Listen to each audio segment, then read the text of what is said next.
Hi guys! For today's vlog, ako muna po mag-voice over kasi busy po si mama din.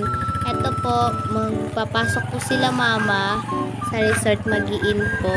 Pagkatapos po nilang kumain at nandiyan na po si papa ang maghahatid kay mama.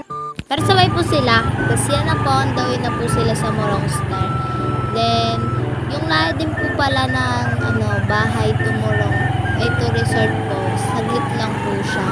Kasi malapit lang konting, kahit lakarin po, pwede po siya kasi sobrang lapit lang. Yan na nga po, on the way na po sila dyan. Makikita nyo po yung mga nasa paligid, puro tindahan po dito.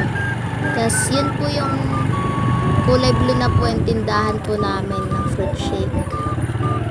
Yan na po, malapit na po sila. Yan na po yung gate kung saan sila papasok. Then, dyan na po sila pwede mag-in. Bababa mo na po ni Papa, si Mama. Yan na po, papunta na po si Mama mag-in po. Kunin niya lang po yung card niya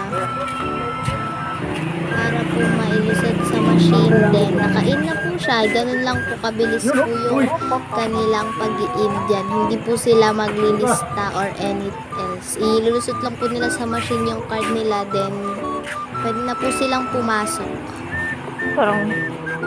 Okay na nga po guys. Then, bye-bye na po.